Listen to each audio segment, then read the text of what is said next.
Bonjour à tous, nous nous retrouvons pour cette vidéo numéro 12 qui va aborder une question fort importante et toujours un peu complexe à traiter, mais je vais essayer de le faire de manière simple puisque cette question de l'amour nous concerne bien entendu tous et que les gens qui ont traversé et qui traversent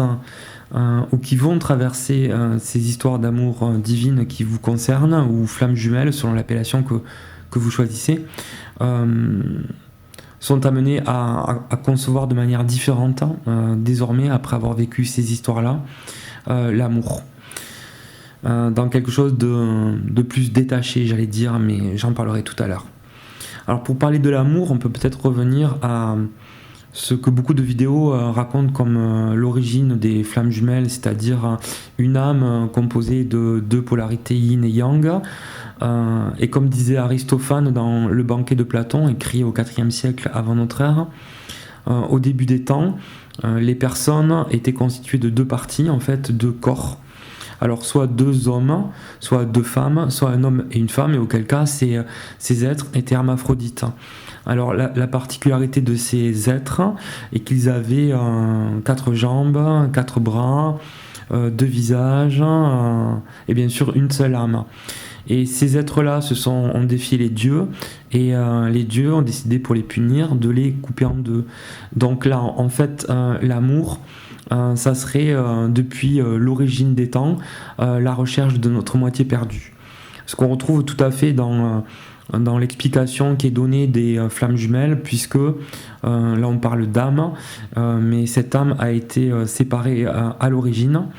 Et le yang a été séparé du yin, et le yin a été séparé du yang. Alors je ne vais pas rentrer dans les détails, puisque ça a déjà été abordé dans plusieurs autres vidéos, et que vous trouverez des récits sur cette origine là des amours divins, divines, dans nombre de vidéos. Donc, ce qu'il faut comprendre, je pense, qui est important, c'est qu'il y a quelque chose d'irrépressible qui nous attire vers une personne, tout simplement parce qu'elle était avec nous dès les commencements des temps, et en le disant autrement, dans un autre langage, dès avant notre première incarnation sur cette belle planète Terre. Pour les Grecs, il y a plusieurs significations de l'amour. Alors les Grecs, ils utilisent plusieurs termes. Il y a l'éros, qui est plutôt considéré comme l'amour physique, l'agapé, qui est un amour plus détaché, un amour plus spirituel, et la sophia, qui est la sagesse, et qu'on pourrait considérer comme l'amour qui relie des personnes dans les liens familiaux et aussi dans l'amitié. Alors, l'amour dont je vais parler ici est un amour compris par moi, en tout cas, de manière différente, après avoir vécu cette expérience et ce chemin des amours divins, des flammes jumelles. Alors, je précise que tout ce que je vais dire là, c'est quelque chose qui est profondément ressenti, et que du coup ça me concerne comme expérience subjective personnelle, mais que je souhaite le transmettre, que ça peut éventuellement toucher d'autres personnes. En tout cas, ça m'a permis à moi d'avoir une appréhension, une approche de l'autre, de la personne aimée, tout à fait différente de ce qui pouvait se produire pendant qu'il y avait cette relation d'amour divin. Avant la séparation. Alors ce qui reste de la force de ce ressenti, de cet état vécu quand j'étais avec la personne concernée, c'est quelque chose d'irrépressible, d'aimanté avec l'autre, totalement aimanté, et avec cette sensation de faire corps avec l'autre, de se sentir plus fort avec l'autre, de se sentir complémentaire aussi, puisque c'est ce que j'ai compris bien plus tard. C'est bien parce qu'on est différents dans nos attitudes et nos comportements, les deux jumeaux, que nous sommes aussi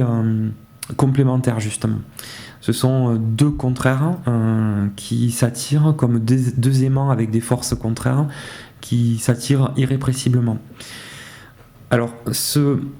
avec le temps, le chemin, la séparation, la nuit noire de l'âme, etc., toutes les étapes que vous connaissez maintenant mieux, ou bien même, ça a laissé place en fait à une impression qui est venue naturellement, détachée en fait de toute volonté de possession, de toute jalousie, de toute colère. Alors parfois avec encore quelques incompréhensions sur les attitudes de l'autre, mais qu'on peut comprendre quand on a saisi que quand on perçoit les personnes en termes d'énergie et d'énergie yin et d'énergie yang, on comprend beaucoup mieux du coup les comportements de chacun, et à ce moment-là que notre jumeau, notre autre a un comportement tout à fait différent du nôtre, et du coup évidemment quand on a compris ça, qu'on l'a intériorisé, on accepte beaucoup plus facilement quelque chose qui pouvait nous paraître comme de la fuite, de l'incompréhension des comportements de l'autre, et peut-être de la froideur parfois, selon que l'on soit yin ou yang.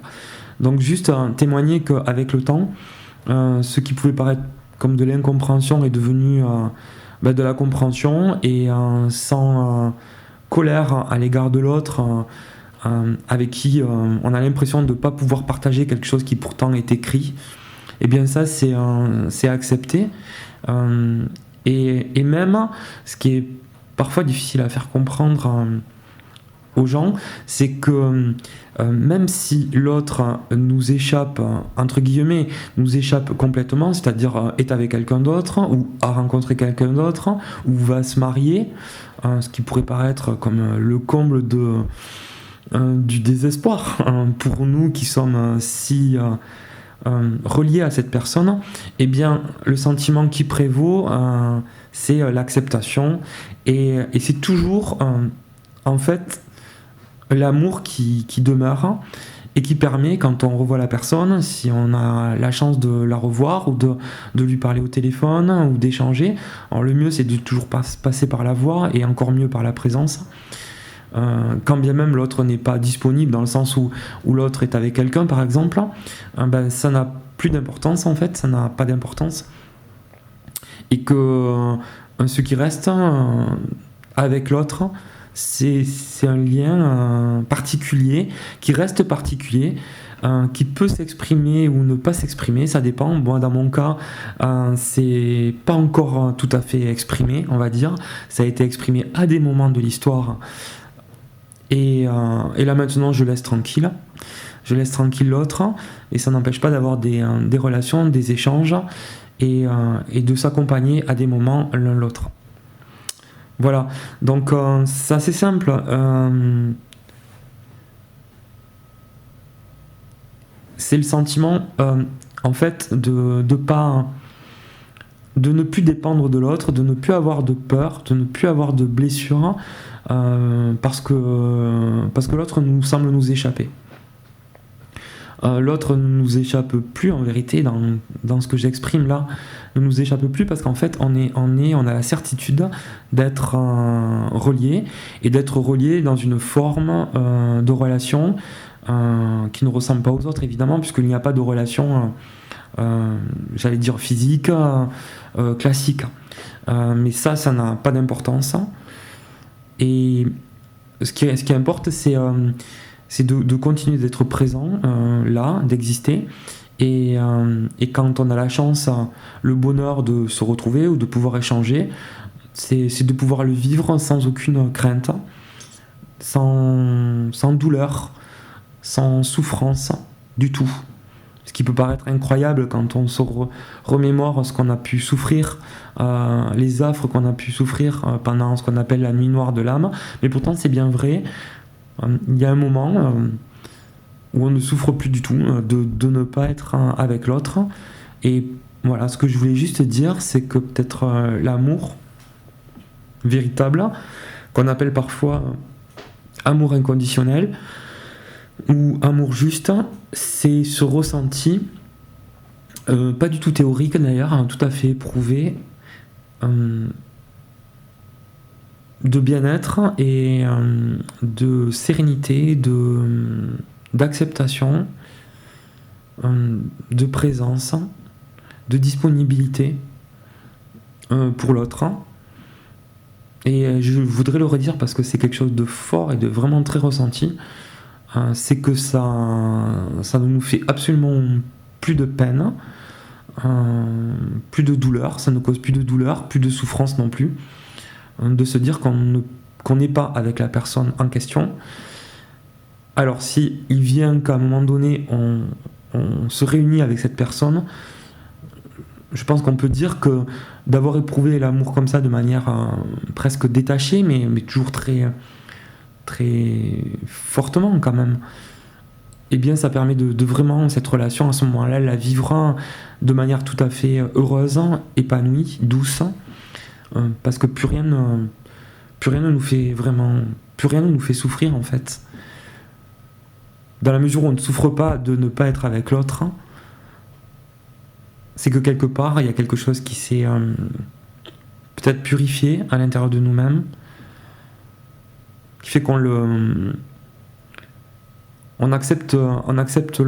les choses telles qu'elles sont et on voit la personne telle qu'elle est. Et avec la conviction profonde que c'est un lien particulier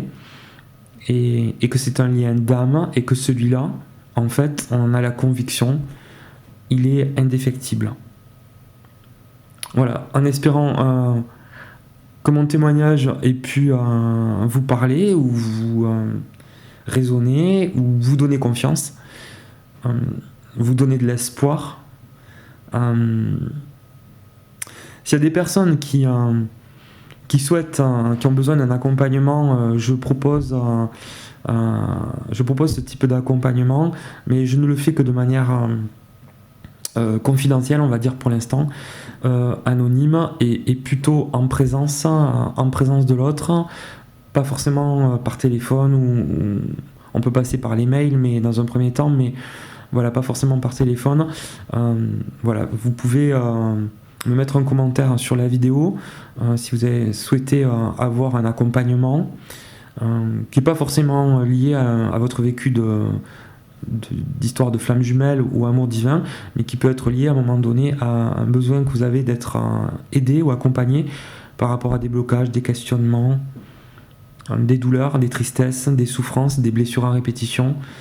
enfin bref, des choses qui vous entravent dans votre évolution et qui vous empêchent pour l'instant d'être serein, heureux et en joie comme nous sommes pourtant appelés depuis notre naissance à l'être. Je vous embrasse très fort, à bientôt.